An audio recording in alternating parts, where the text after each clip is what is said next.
All right. Here we go. Seattle Sports Weekly, a little experimenting with some music. And I don't know, not reggae, but you know what? It's kind of a nice, soft intro into it to lead up to it. Not, yeah. So it's time to switch it up. It is change of the season in the fall. And this is the season of what is it? Awakening, renewal, as people like to call the fall. And with that, what you have is what? College football is in full swing here. And we'll talk a little bit more about that. Andrew Bailey will come on and we'll recap the Apple Cup. Huskies were pretty dominant win there, and he was there. So we'll be all about that ambiance. And then we'll talk about what happened on the court. And of course, you have football. That is the NFL, as in the Seattle Seahawks. And we'll talk a little bit more about that on the second hour. Bring you up some videos from the locker room, and the Seahawks were pretty dominant over the Saints, and nobody was expecting the Saints to defeat the Seahawks there. I mean, that just wasn't. But it was pretty much the surprise was how they did it, and we'll discuss that a little bit. We'll hear from some of the players, and then the Mariners. Absolutely, the Seattle Mariners swept the Houston Astros, and they have a 3-game lead on the Astros. And I got a note from the Mariners today, or an email or whatnot, what have you. And they said, the Mariners announced a sellout for the weekend series with the Dodgers, which you would expect, just in terms of that all 3 games against the Dodgers, and they're sold out. Dodgers bring in Shohei Ohtani, the Showtime show, and other things. So I could see that. And also, as far as the postseason, Mariners can clinch a spot tonight. They play tonight. They play against the Rockies. And a win against the Rockies and a Yankees win against the Red Sox, Mariners are in the postseason. What's interesting now from previous, let's say, seasons is the fact that the Mariners are in play for the division title. I know 99 wasn't in, but they can clinch the AL West Wednesday, tomorrow, if they win and the Astros. All right, the Mariners have, if any combination of 3 Mariner wins and 3 Astro losses. Now remember, Houston Astros, that's a 3-game thing. So Seattle win plus Houston loss. There you go. Now, what's amazing now, what's even more important is the Mariners they're in play for the number 2 seed and a bye. So they can clinch the number 2 seed in the American League in a first-round bye on Thursday with a sweep of the Rockies and at least 1 loss by Detroit in their 3-game series with Cleveland. So there you go. It's some happy times, good times, exciting times for Mariner fans. So, yeah, very excited. So,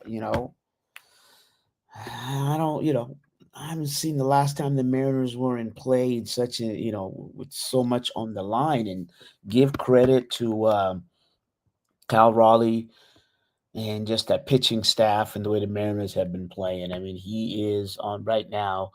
He has more home runs than any other player in Mariner history. He passed Ken Griffey Jr. So Mariners are on an absolute tear, and it's exciting. So, by the way, tickets are on sale, postseason tickets, and so I would at this stage say, go get them.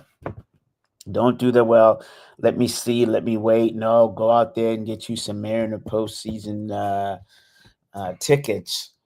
And there we go. So, and then in this segment, we're going to talk WNBA. We're going to bring on Kevin Pelton of ESPN. We're also going to bring in Percy Allen, and they'll come on, and we will be talking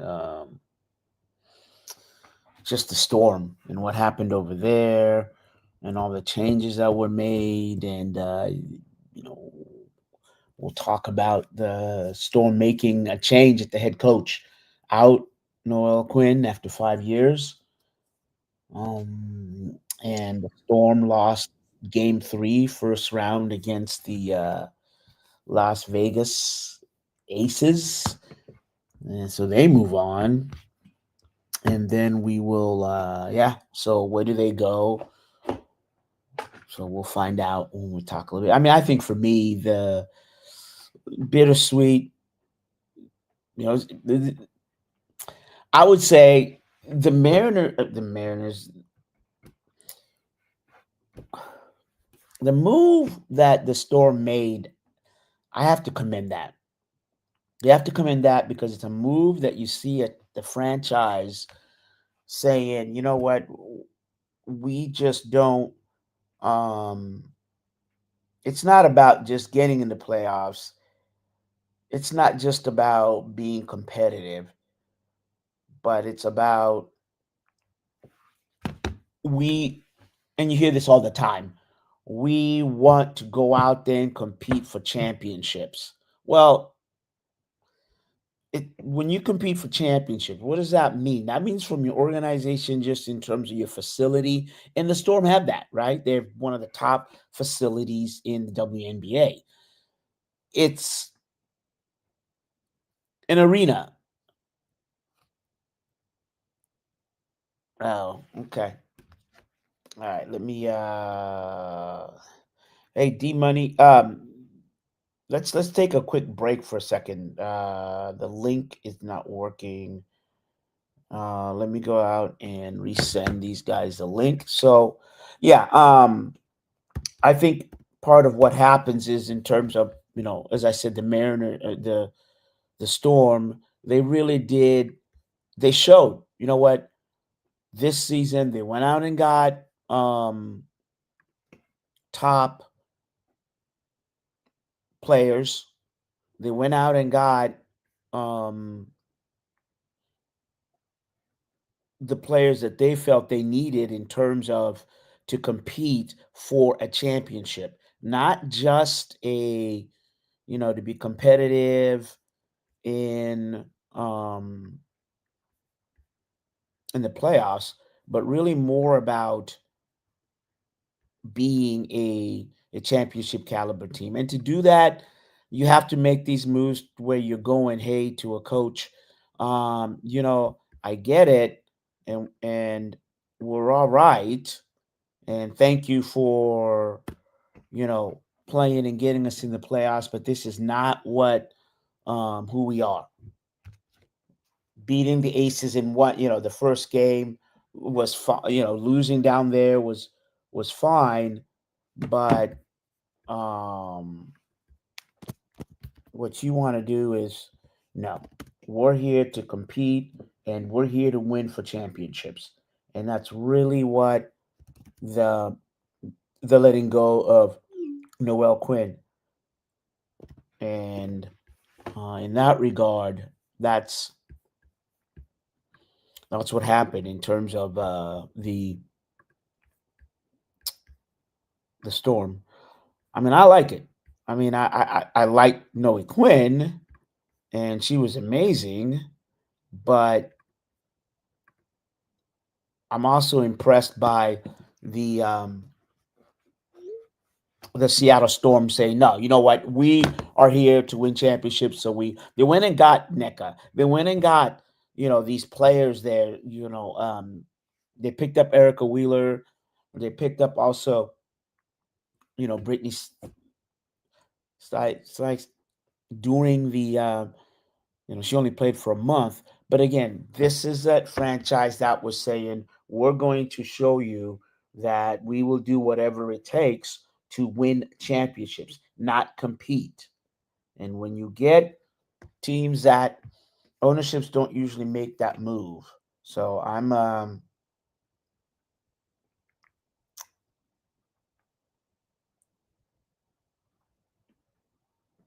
They don't usually make they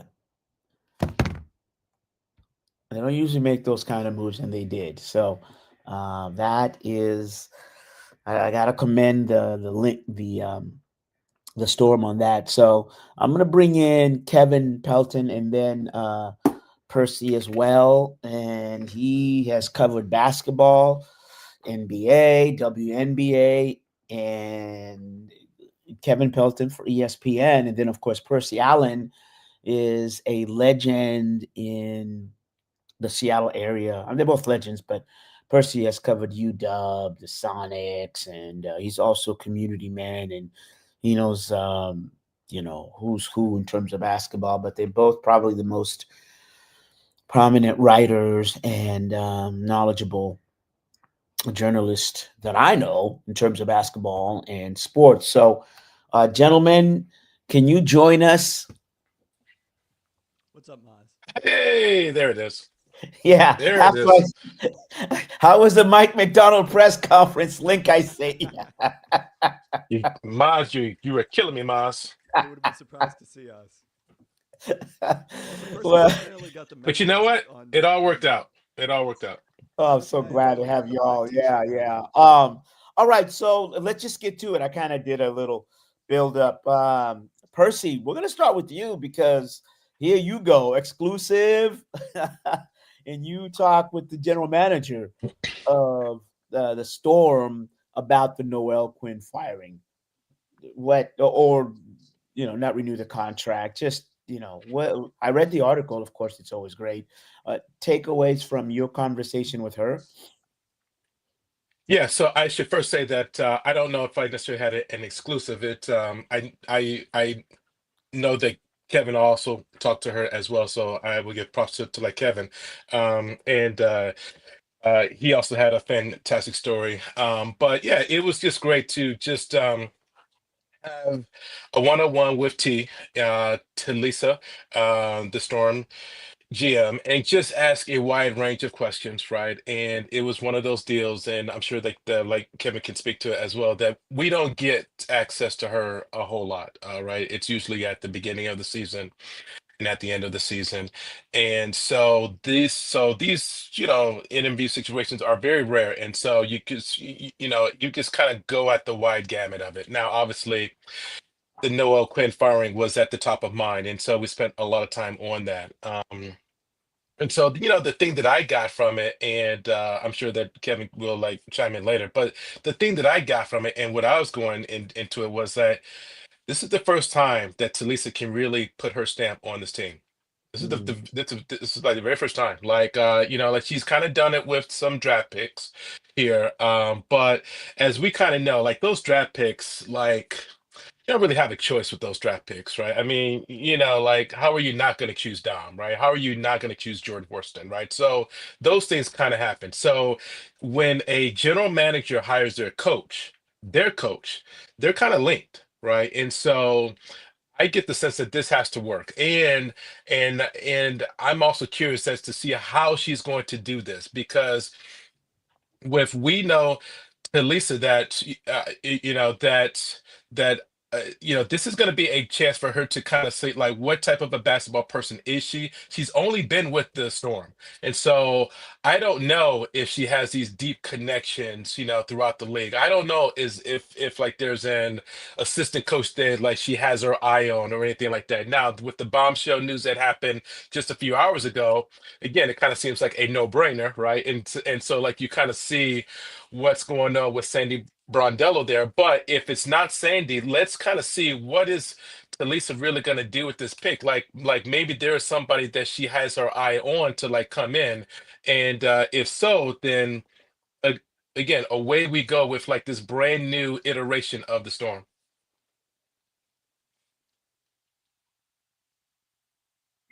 Kevin, what are your thoughts? I guess you talked to her as well. I did, yeah. Probably back to back yesterday. And one of the things I wanted to was kind of curious about is, look, there. Part of the question is, are you changing coaches because you think that's what's going to get this group over the top, or is this kind of a broader makeover? Because Noelle Quinn was an important part of bringing Skylar Diggins and Neko Gwumake to the Storm.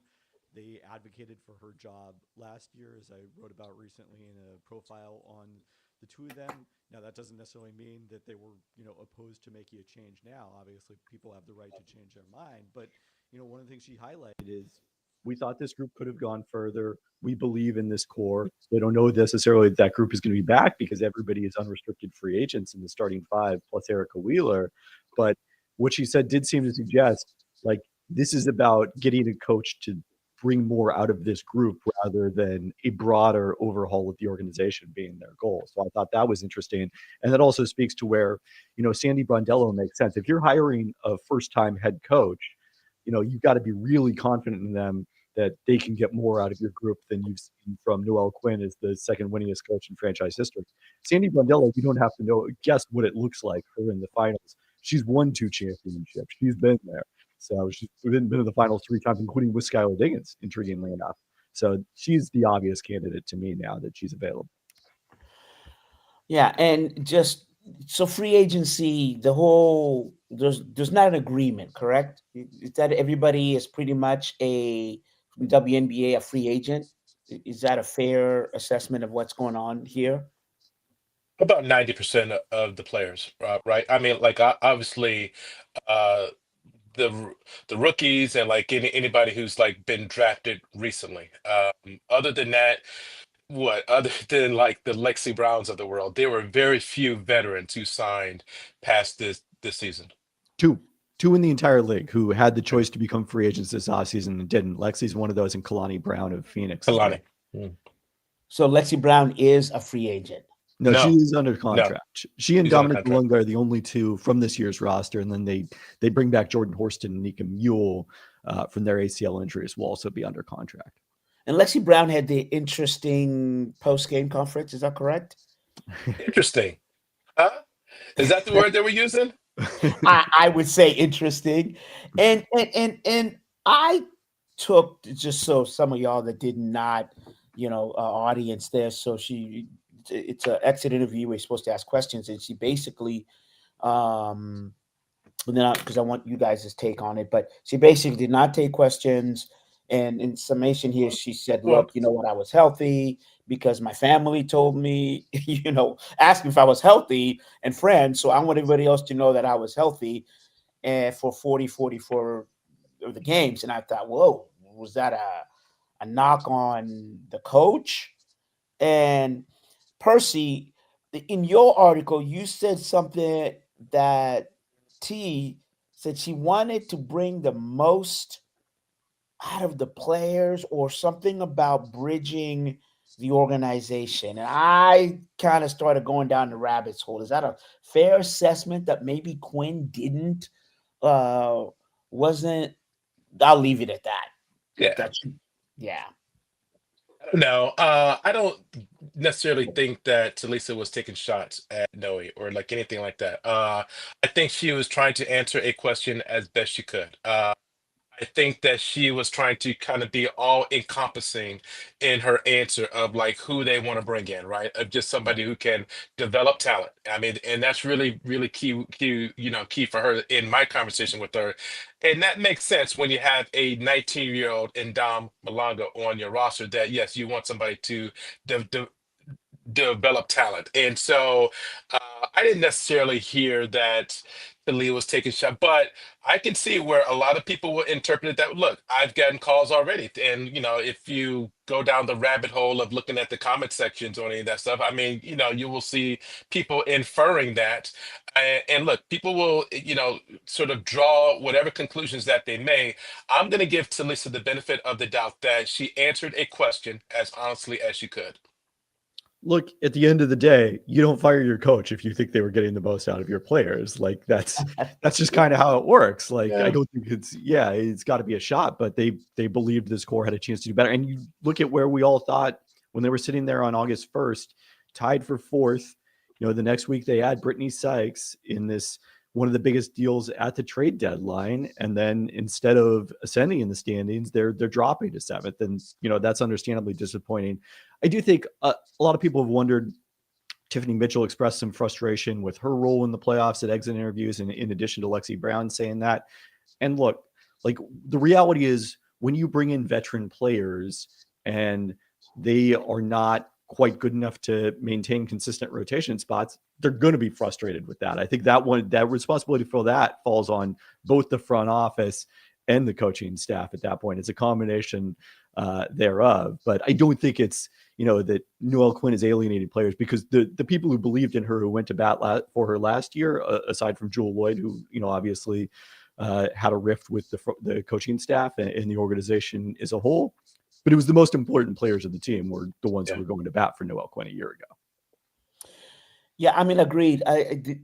There's a lot of questions, and I'm, not to walk it back, but I'm not saying that Talisa was taking a shot. Thank you all for kind of bringing that up above board. But I mean, it's interesting because if you say Quinn brought out the most out of Dom, correct? Maybe, sure. I don't know. I think so. I think she handled it correctly. Yeah, and we don't. I mean, we don't know what because she didn't dunk, so maybe she did. You know what I'm saying? We don't know what that measuring stick is, but there is a point to say. Obviously, she blossomed from the first day she walked into the training center. So, and is it fair to say for Noelle Quinn, Kevin, kind of what you were saying? You all know basketball. It takes a different type of coach to manage a team that's got the veterans and that changes halfway through, right? Like Larry Brown back in the day was good at, managing veterans, right? But he might not have been good at managing rookies, right? Yeah. There's certain coaches, and maybe this, and Noelle is only 5 years, coaching. This was a difficult ask. And maybe if she was a Sandy Bordello, she might have managed it. That's what I'm trying to get out. Yeah, I mean, Percy asked specifically about the Sykes trade in a way that I didn't. And look, they gave up what became a pretty good first-round pick in the middle of the first round for a player who ultimately did not really make a difference in the second half of the season and was almost completely a non-factor in the first round of the playoffs. Like that's a pretty substantial disappointment. And one of the things that Coach Quinn mentioned was when Sykes first came in is haven't had a situation like this in my WNBA coaching career. And they had brought in Tina Charles midseason in 22, kind of similar, but it wasn't a trade. That was a case where she was a, post buyout free agent. Frankly, that didn't work ideally either. You saw Izzy Magbegor struggle with the bench role, and Charles ultimately get benched in the playoffs and not be real happy about it. So I do think that's the kind of things that, ultimately I think the Storm are hoping, the next coach can handle better. Yeah. Percy, so for both of you, where does the team go next? Well, they have to hire the coach. So that's sort of first and foremost. And that's kind of where all their attention and focus is now. We in the media can speculate, right? And that's kind of what we do. And I think that's kind of what we can do on this podcast and on this interview as well. I think the Sandy Brondello piece is going to be fascinating here. That now you have, as like Kevin said, somebody who's just not only has won championships but has been in the finals recently. 3 times in the past 6 years. Their last appearance was in 2021, and again, who has intricate knowledge of people on this roster. Has knowledge of Ezzy, has knowledge of Sky, and so that look, when it happened, my phone was blowing up from just different fans, like boom, boom, boom. So it has to be Sandy, right? Sandy, and again, from my opinion, Sandy's. And look, right, wrong, or indifferent. If it's anybody other than Sandy, if it's some, other, they're going to be held to the Sandy standard. Why wasn't it Sandy? And so when a coach like Sandy Brondello comes open on the market, it almost then lets me think too that did they know something? Because I go back to when the Liberty lost, right? And I don't know the brave reporter who just said Madeline Kennedy of the New York Post. Madeline, who said, I'm asking, not that I'm asking, but if like for like fans who would say why you shouldn't come back. And the look on Brianna Stewart's face was like, what are you talking about? Well, this is why, sometimes we as have to ask the tough, questions. And I wish, and I'm going to call us out a little bit here, that we should have been asking Noe more of these questions. I mean, let's just be real. That like, and like, I should have been doing it. And so anyway, it is kind of like this business is weird. Like you never know what's going to happen. And so that now that Sandy is out there on the market, if this team doesn't get her, if Talisa doesn't get her, that's going to be the question. Like, why didn't you get her? And whoever you bring in better be better than her. We could probably have an hour-long conversation offline about why that didn't happen, particularly on Saturday. But Percy's right. You got to ask those tough questions, and I think he's absolutely right that Sandy now is the number one obvious target on the market. Now she is a free agent. Maybe she wants the opportunity to a fresh start in Portland or Toronto as expansion franchises. Maybe some other opportunity open, because one of the things about this is, we saw what Indiana did last year where they pushed out Christy Sides after a pretty successful season because Stephanie White, the reigning coach of the year from the Connecticut Sun, became available. Maybe that happens with another team that's in pursuit of Sandy Brondello, but it does seem is Sandy Brondello is the top target on the market. Seattle seems like the top opening to me because it's a chance to compete now with this veteran core and compete in the future with this young group. Not only Dominique Malunga, we haven't talked about the Storm have a lottery pick coming next April via the LA Sparks because the Sparks missed the playoffs. Though I would tell you what, though, that if this team loses out to the Portland Fire, come on, man, to the Portland Fire, and then at some point in time, then it becomes sort of a question to the ownership that like, what's your offer like? Like at some point in time, like then the money has to come in play. To like just say, hey, we are going to make Sandy an offer she can't refuse. That it's going to be 4 years, whatever, $1 million a year, $2 million a year, but we are going to make her our coach, and we're gonna do it loud and boldly so that everybody knows. Both of you understand the nuance of this business. I would think I would put the word power would go into the discussion with her, because maybe if she goes to Portland, she's coach, but she's kind of / GM. It's that Pete Carroll, John Schneider thing. You know what I mean?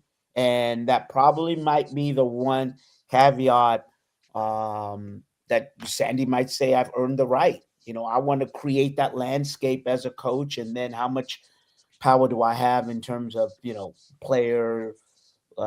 Just a thought, No, and look, and that's a great thought.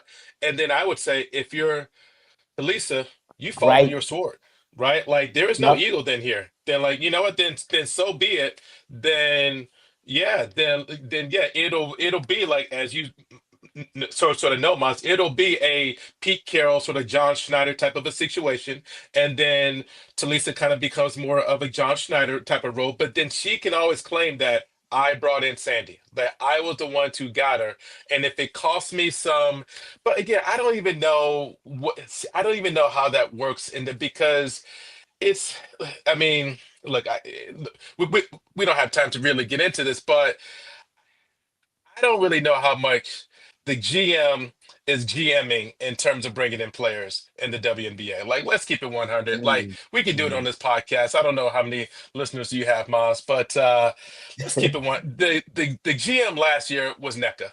I mean, let's just keep it 100, right? Like, she brought in all these players came in because of NECA, right? They have ties to NECA, and they will let you know. I don't know if Talisa really has that outreach like that to say it's just calling up people. I think NECA does. I mean, and so if like Sandy wanted to say, hey, I think T would be fine with that. I really do. I agree. Yeah, to Percy's comment earlier about we don't talk to Lisa very often. That's not because she's like inaccessible and is like refusing a bunch of interview requests. It's like she prefers to stay in the background, operate that way. So, I think there are a lot of WNBA GMs who operate much more in the foreground than she does, and I think that could be an attractive selling point for Seattle as well. Yeah, I agree with both of you in terms of she's got that whole servant leadership from the back. We got a couple more minutes. So, you guys, can you tell me where the WNBA is headed? Just in terms of, the view, TV. Where is this league headed? We saw the ugliness early with, some fan behavior. And where is this league going?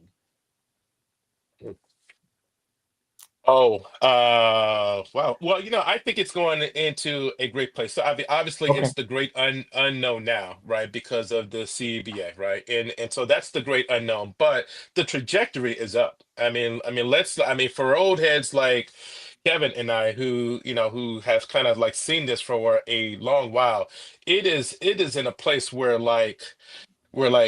for me it's almost unimaginable. I Mm. just did not think that these full arenas to like see what like the Valkyries have done this year. Just this past season with the Valkyries was incredible. That fan base was incredible. Their like playoff game in not even their venue was incredible. And so if these, and again, you're talking about high benchmarks, these new teams coming in next year, that's the benchmark now. I don't know if Portland can do what they did in the like Bay Area. I don't know.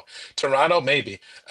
But Portland, I got my doubts there. But anyway, I think the league is in a great spot. Obviously, they've got to sort of figure out this CBA and what's going to work for both sides. But to me, it is all going uphill. What I would say is growing pains, and that's a great thing Mm. to have because of the fact that they are growing for all the reasons that Percy talked about. I mean, we can go back to, there were times where we had a hard time getting people interested in talking about the Storm with us. And now, as Percy mentioned, people are blowing up his phone to talk about who the next head coach might be. So that's, a very exciting development. Now, with that comes some of the issues, challenges you mentioned in terms of fan behavior, Maz, figuring out the CBA that is pretty contentious right now. But part of the reason it's contentious is good news, because in the past, WNBA players felt like they had to take whatever the owners offered or they might shut the league down. That's not happening now. Like, these teams are just too valuable. So, there's things they got to work through. I think there are still some issues. Like, we've seen them on the access side in the playoffs. That's, Percy mentioned that question from Madeline Kenny. The reason was because the exit interviews that we got with the Storm players and coaches, New York Liberty didn't do them. So there's some of those things that they got to work through as they're growing as a league, but the trajectory is all upward. And you're a little bullish on Portland, Percy, but Kevin, do you think Portland is? Relative to Golden State, like, they've set the bar so high. It was Yeah. selling out 18,000 every night, getting all those people to go to San Jose for their playoff game, Mm. and the atmosphere that was there, incredible. But I do think Portland, there is, a lot of excitement. And, I've been around long enough that my first season following the Storm was Portland's last season in the league. Got to see that I-5 rivalry. Sue Bird dropped 33 points on them to all but clinch a playoff spot late in the regular season, a must-win game. So, very excited to see that come back and go down and check out some games in Portland in addition to here in Seattle. Yeah, no doubt. That Portland, Seattle, whether it's in Major League Soccer or the WNBA, I think there's just a natural geographic rivalry, and if you can do it right, it can take care of itself. All right, gentlemen, man, it's an honor to have you both, and I'd like to get you back, and once I figure out the right link to send you. But thank you for coming on, because Percy, you're absolutely the best, and not only in the way you write, but who you are and how you represent. And Kevin, you're just all class. So thank you both for coming on, and I hope to talk to you soon. Thank you. All right. All right. Well, there you go. Two of the best. We're going to go on break. And as I said, man, them guys are just, they're journalists. They get it. They got 2 feet on the ground in sports and in life. And they're just, they've helped me in my career quite a bit. So, all right. I know D-Money, we are late. So let's go to a break on Seattle Sports Weekly.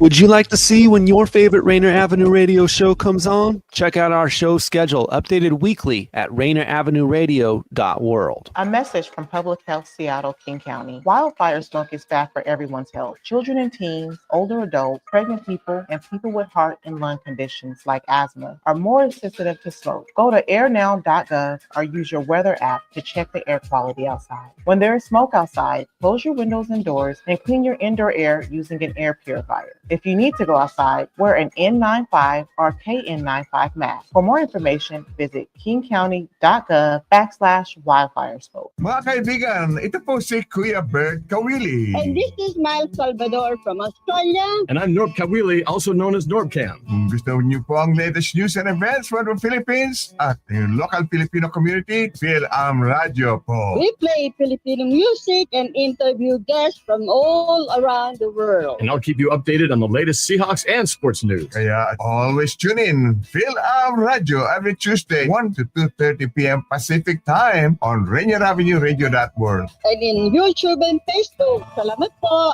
Hey Seattle, here are some storage tips to love food, stop waste. Onions make potatoes sprout faster. Keep onions away from potatoes. Ripe bananas give off a gas that makes the fruit around them ripen faster. Store bananas away from other fruits. 40% of food in the U.S. goes uneaten. Save money, save food, save the planet. Visit Seattle Public Utilities for more tips. What's up, everyone? It's your girl, Queen Bree, inviting you to come join me on Clean Greens Living. Broadcasted Tuesdays, 12:30 p.m. Pacific Standard Time, live right here on Rainier Avenue Radio. On Clean Greens Living, we talk farming, community, and ways to being healthy. So come join me and let's discuss ways to create a healthier you and a healthier community. Are your kids eligible for or enrolled in Apple Health Medicaid insurance? Bring them to a free dental clinic in Skyway this fall.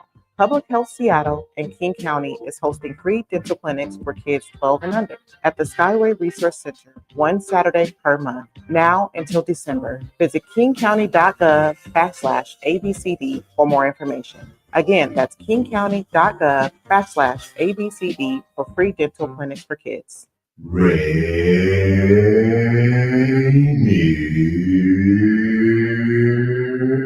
Avenue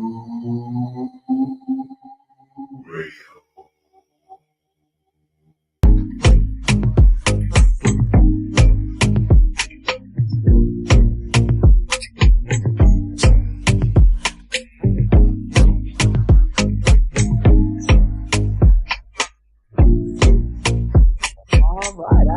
I like that catchy coming out of the break there, that beat. Like I said, we're checking out new music. I'm Mazvita Maraire. We're back for the second half of Seattle Sports Weekly, and first half we were joined by Percy Allen and Kevin Pelton, and two of the best writers you'll see, national and also local. Yes, Percy could be national if he wanted to, but he's a family man, and so he's been writing for the Seattle Times longer than I can remember, and Huskies, still does Huskies, and from day one he can tell you about all the coaches that have been there. Marv Harshman, I wonder if he goes back that far, but Kevin also has been covering the Storm from day one, and it's an ESPN writers, Storm, and well-respected writers. But so those were the joined us there, and now kind of going to shift a little bit. As I said before, we're going to talk. We're going to talk some UW, some Apple Cup, University of Washington Huskies. I'll flip it around. I'll do Seahawks on the other half here. But so the University of Washington gets payback on the Washington State Cougars, and part of that was just because of the up here the Cougars beat the Huskies for the first time, took that trophy in quite a while. So they went down there, and the Huskies did with vengeance on their mind. You want the thunder and the lightning? Oh, you tell them hell's coming. You tell them hell's coming. That is a line from Tombstone, and that's so.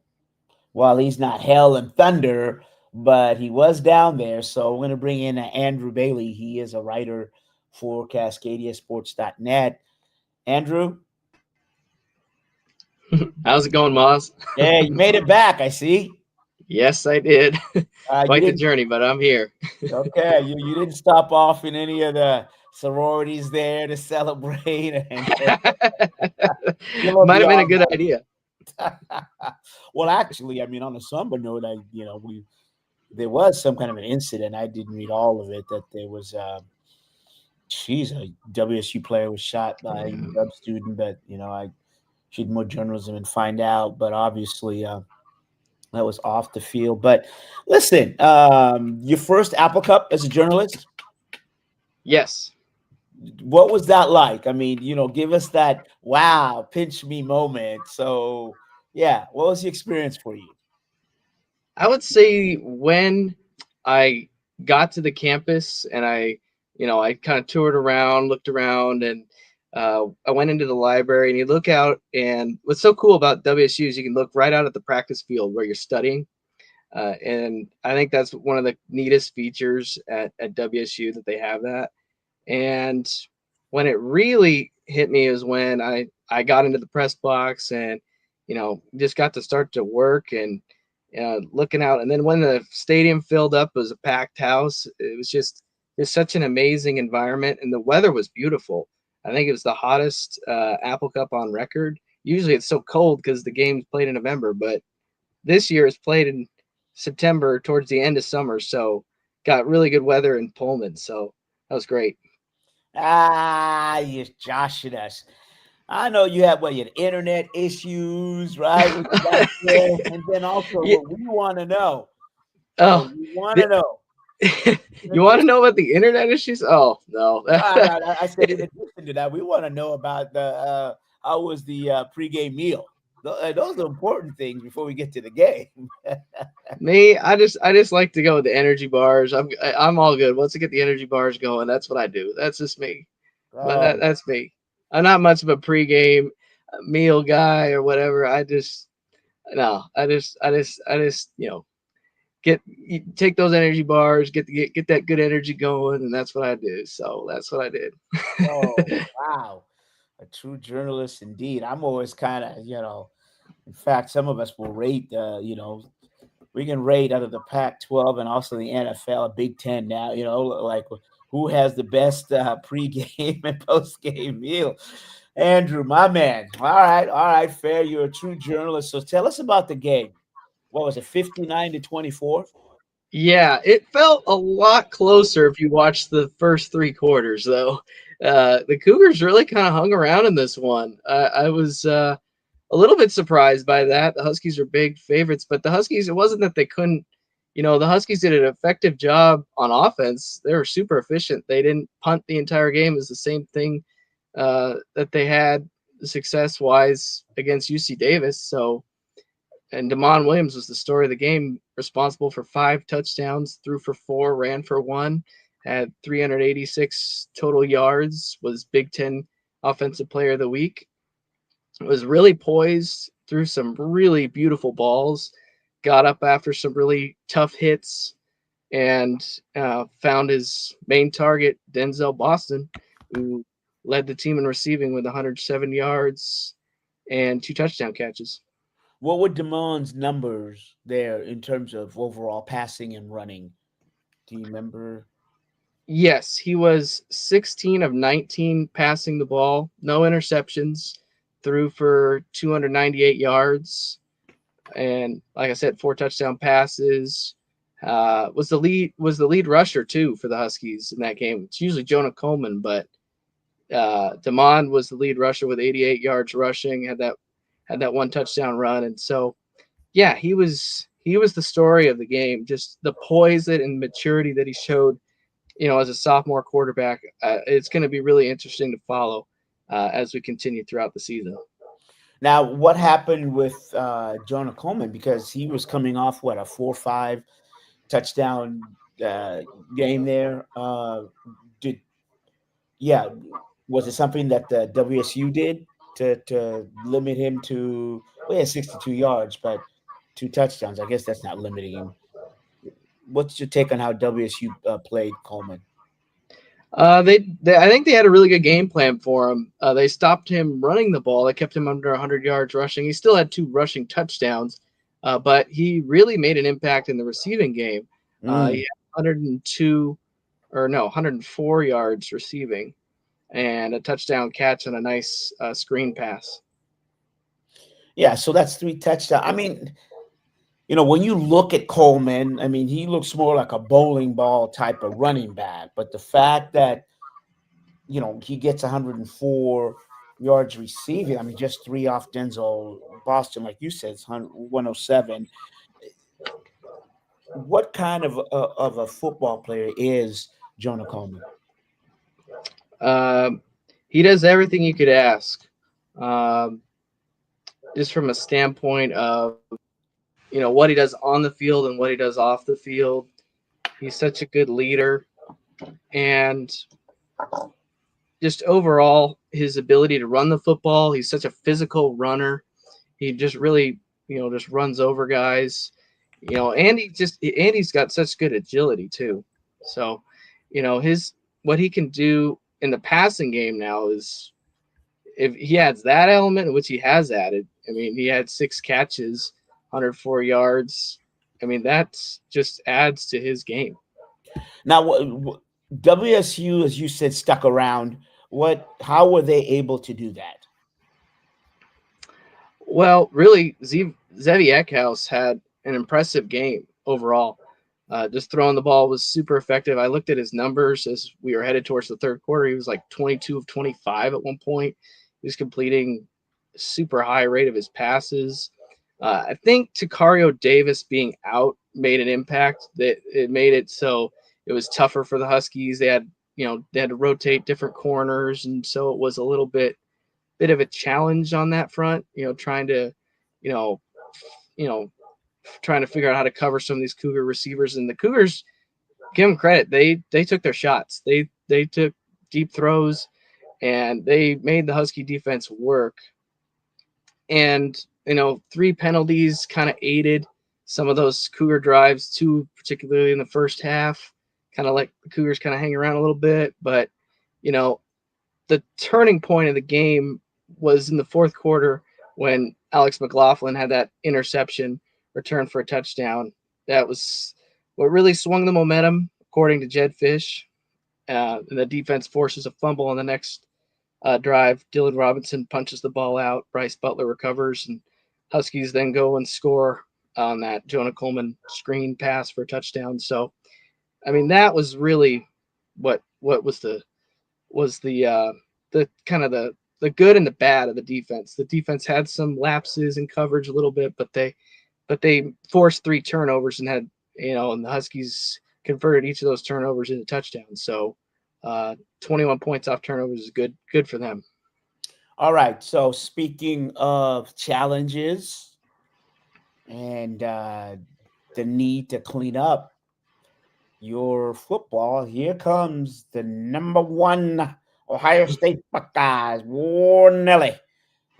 Boy, oh boy, 12:30. Set us up. Yeah. Well, it's going to be a packed house. Jed Fish says there's no tickets left remaining. It is a sold-out game. He wants all the students there. The students are back on campus. The school is in session. It starts tomorrow, I believe. And so all those young freshmen going to get a real treat on Saturday, getting to see the number 1 team in the country come to Husky Stadium in a packed house. Everyone's going to be wearing their purple. Purple rain is the theme. So that's what they're going with. Yeah, and the Huskies have won 22 consecutive home games, which is the longest in modern school history. Now, the longest is 45 from 1909 to 1917. I know you saw a couple of those games, but other than that, so what has to happen for the Huskies here to have a chance against a stacked, loaded Ohio State Buckeye team? They're going to have to be able to contain Jeremiah Smith and Carnell Tate, those two really top receivers for Ohio State. I believe Smith has 315 yards and 3 touchdowns. That's 219 yards and 3 touchdowns for Tate. So through their first 3 games, they've been effective. Julian Sayin is considered to be a Heisman candidate. He's got 8 touchdowns, 3 interceptions. To have a chance, they need to force some turnovers. I think they're going to need to get to intercept Sayin. They're going to need the crowd to get involved too, to get loud. I mean, it's kind of the X factor. The crowd can really fuel this defense, and they're going to need to be able to, force some, stops, get loud on those third downs, that kind of thing. So, and then Damon Williams needs to continue to just keep doing what he's been doing. Much tougher opponent. Ohio State's defense is really good. So there's that. Yeah, the Buckeyes are probably what they're going to do. Obviously, they're going to game plan in terms of stopping Williams. They're going to try to contain him. They might even spy him there. So I would think that Jonah Coleman has to have a big day rushing, right, to establish the play action and then freeze the opposing linebacker. Fair enough to say that? Yes, I would say so. Yes. Yeah, that would be that's pretty much kind of the the standard game plan that they're gonna have to go into. So then maybe the Huskies might have to rely not only on Coleman, but because obviously they're going to game plan for that. So maybe your tight ends might come into play there. How good is that tight end room? I haven't. Right. I mean, I could look, but I would think that not only in pass receiving, but in blocking, because the Buckeyes are going to bring a ferocious kind of dominating interior line. Mm-hmm. Just in terms of overall special teams, what have you seen from the Husky special teams? Anything special or not yet? I mean, I don't. From the Huskies, because that's going to play a factor, correct? I would say so, yes. Denzel Boston's been effective in the punt return game. He does have a punt return for a touchdown. He had that against UC Davis, and their goal is, you want to get, at least 10 yards on a return. That's like a first down. You're like getting another first down to start a drive if you get a 10-yard return. So that's the goal. Every time you return a punt, get 10 yards. And they like what they have. I've said this before, but with Jonah Coleman and Adam Muhammad returning kicks. And so that adds a little bit of an element to, who if Ohio State kicks to them and that kind of thing. So that is going to play a role. And then as far as the kicking game is concerned, Grady Gross just hit a career-long 51-yard field goal against WSU in the Apple Cup. So the kicking game is, you feel a little more trust in the kicker, I think, in that sense, because he's been effective so far. Yeah, and he's been around for senior this year. Yeah, he's a senior. He had to hold. I got a picture of him actually holding the Apple Cup trophy, which is pretty cool. Okay. So what do you need? Well, Jed Fish, he's kind of a swat. We've seen that he's not afraid to be aggressive. How aggressive does he need to be in this game? Well, he certainly needs to add a few more wrinkles to the offense as far as, adding plays. He was asked that in the press conference because, they got to match their talent on defense with our talent on offense. So, they're going to cook up good defensive schemes and all that. I mean, Ohio State's only given up 5.3 points per game, but I mean, Texas is really the only opponent they've really played that has the kind of talent, to compete with them, I would say. The other two opponents are Grambling State and Ohio. So, but still, they've been really good against the pass. They have 7 sacks on the year. So they're going to have to just figure out, how to rotate, kind of slide the protections to, get Damon Williams into a good, comfortable spot where he can, either tuck the ball and run or find a way to make a throw on the run or that kind of thing. So that'll be interesting to see too, what they do with the pocket. All right. He is good stuff. Good stuff. Andrew Bailey of CascadiaSports.net. I know you will be there. It's supposed to be a, like you say, picturesque kind of day, full stadium. So thanks for for taking the time to join us, Andrew, and we'll talk to you next week. All right, thank you for having me again, Maz. All right, take care. All right, there you go. You too. That's another crack reporter. Young man is he's a star, absolutely up and coming star who knows his way. But I should tell you that the Ohio State is 8-point favorite. I'm not a betting man, and so we didn't get to the Seahawks there. But as I said, top of the hour, 44-13 win over the Saints, and they've got a quick turnaround as they take on the Arizona Cardinals on Thursday, and that's a big game, huge game, just in terms of its. San Francisco 49ers undefeated 3-0, and everybody else in the division is 2-1 with a 2-1 record. So if you beat Arizona, then you put yourself at 3-1 if you're the Seahawks, that is. And I don't even know who the Rams should play, and I should have that for you. But so it's a very competitive, NFC West early, and you've got to keep up. Now the Niners lost Joey Bosa, which was, probably that'll have an effect on their defense and how they play. It'll be interesting to see. But let's take a look at who the Niners play Jacksonville. So that's 2-1. So that's should be a winnable game there. But no, I do not want 49er updates, and that game is at home. So, if you're the Seahawks, you probably saying you got to take care of your business on the road, because there's no doubt I think the Niners will take care of business at home.